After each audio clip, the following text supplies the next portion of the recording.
हो जाएगी कि नहीं हो जाएगी? ऐसे ही 13वां गुरु मैंने मधुमक्खी को बनाया और 14वां गुरु मैंने हिरण को गुरु बनाया। हिरण को गुरु बनाने के बाद में केवल एक ही शिक्षा प्राप्त की कि संत को कभी ग्राम्य गीत नहीं गाना चाहिए। संत को कभी ग्राम्य गीत नहीं गाना चाहिए और न ग्राम्य गीत सुनना चाहिए। मतलब ये है कि नायक और नायिका के श्रृंगार में जिसका वर्णन होता हो ऐसा कभी मत गाओ, न कभी सुनो, न किसी को सुनाओ। तू सोच ले मन में कृष्ण है तेरे तन में, तू सोच ले मन में और कृष्ण है तेरे तन में, और सब जगह भगवान ढूंढता रहता है वन में। परमात्मा को खोजने के लिए वन में जाने की कोई आवश्यकता नहीं है। अगर परमात्मा को खोजने के लिए जब तुम वन में जाओगे, अब ध्रुव जी की उम्र कितनी थी? 4 साल की। कथा सुनी कि नहीं सुनी? ध्रुव जी की कितनी उम्र थी? 4 वर्ष की। और 4 वर्ष की उम्र में ही वो भगवान को प्राप्त करने के लिए वन में चल दिए। तो भगवान वन में नहीं रहते हैं, भगवान रहते हैं तन में। भगवान तन में रहते हैं और तन में अपने अंदर के भगवान को पहचानो, जब दूसरे भगवान को ढूंढने का कार्य करो।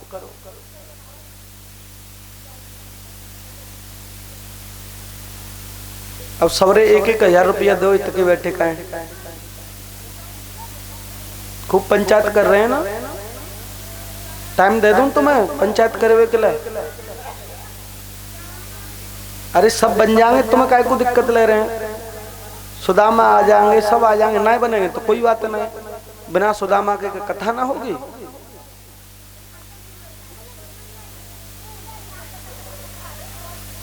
कितने गुरु बन गए? 15 हो गए। 15वां गुरु मैंने मछली को बनाया और मछली को गुरु बना करके केवल एक ही शिक्षा प्राप्त की है कि मछली को गुरु बना लिया।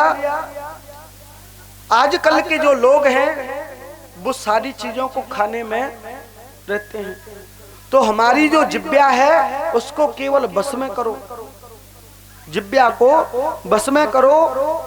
जैसे ही मछली जल में घूमती है, डोलती है, बहेलिया जाता है और कांटे में आटा फंसा करके उस कांटे को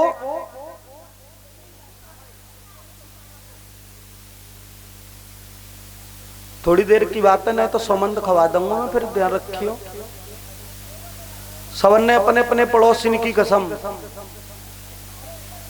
कौ ने बात करी, बुवारे पड़ोसी की ना कह रहा हूं, गली वाले ने की, जितना अगल बगल में बैठे कहें वही बात पड़ोसी ने की कह रहा हूं। जैसे ही बहेलिया जाता है और उस कांटे के अंदर आटा लगाता है और उस कांटे को जल में फेंक देता है। जैसे ही मछली आती है और उस आटे को जैसे ही खाती है वो कांटे में फंस जाती है। जब वो कांटे में फंस जाती है और कांटे में फंसने के बाद में बहेलिया उस मछली को बाहर निकाल लेता है। जैसे ही उस मछली को बाहर निकालता है और मछली को बाहर निकालने के बाद में उस मछली को बाजार में ले जाता है और बाजार में जाकर के वो बहेलिया बेच देता है दुकान पर। फिर दुकान वाले सब लोगों को बेचते रहते हैं। इसीलिए अपनी जिब्या को बस में करो। जब जिब्या बस में हो जाएगी, ऐसे ही संत को हमेशा अपनी जिब्या बस में रखनी चाहिए। 15 बन गए ना। 16वां गुरु मैंने एक वैश्या को बनाया। 16वां गुरु मैंने एक वैश्या को बनाया। यदु जी ने आचार्य जी से पूछा कि वैश्या को गुरु बना करके आपने ऐसी कौन सी शिक्षा प्राप्त की है जो कि तुमने उस वैश्या को ही अपना गुरु बना लिया, उस वैश्या को ही गुरु बना लिया, जिससे तुम्हें इतनी अच्छी शिक्षा मिली है, वही तुम्हारा गुरु है। क्या बात है। तो राजा जनक की नगरी के किनारे एक वेश्या रहती थी। राजा जनक जी महाराज के नगरी में एक किनारे पर वेश्या रहती थी, उसका नाम था पिंगला। पिंगला जो नारी थी बहुत सुंदर नारी थी, बहुत सुंदर नारी थी। प्रातः उठ करके नहा धो करके उठ करके सीधे कोठे पर चली जाती। जैसे ही कोठे पर जाती और देखती कि लोग मेरे सौंदर्य पर मोहित होकर के मेरे पास आ जाएं, लोग मेरे सौंदर्य को देख करके मेरे पास आए और मेरा धंधा चालू हो जाए। एक दिन हो गया, 2 दिन हो गए, 3 दिन हो गए, 4 दिन हो गए। जब उस वेश्या के पास कोई नहीं आया तो उस वेश्या ने अपने मन में एक सवाल किया कि इतना मैंने इंतजार इन लोगों का किया है, अगर इतना भजन में भगवान कृष्ण का करती तो भगवान मुझे अवश्य मिल जाता। उसी दिन से उस वेश्या ने वो गलत काम छोड़ दिया और भगवान के भजन में लग गई। ऐसे ही संत को कभी भी कोई गलत कार्य नहीं करने चाहिए। कितने गुरु बन गए? 16 बन गए ना। 16 गुरु बनाने के बाद में 17वां गुरु कुकर पक्षी को बनाया और कुकर पक्षी को गुरु बना करके एक बहुत सी सुंदर शिक्षा प्राप्त की। 18वां गुरु बनाया दत्तात्रेय जी महाराज ने कि मैंने 18वां गुरु एक बालक को बनाया। 18वां गुरु मैंने अपने एक बालक को बनाया।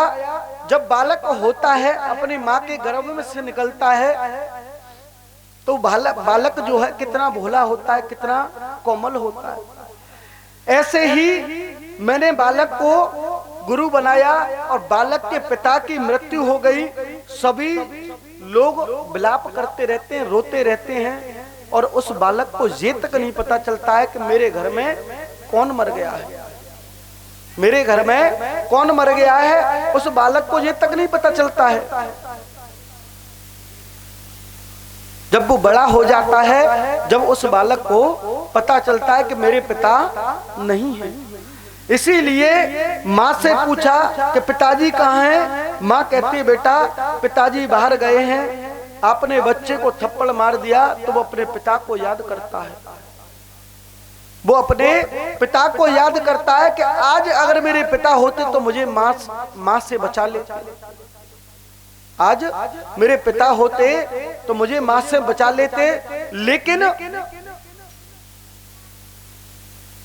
उस बच्चे को ये तक नहीं पता है कि उसके पिता इस संसार को छोड़ करके चले गए।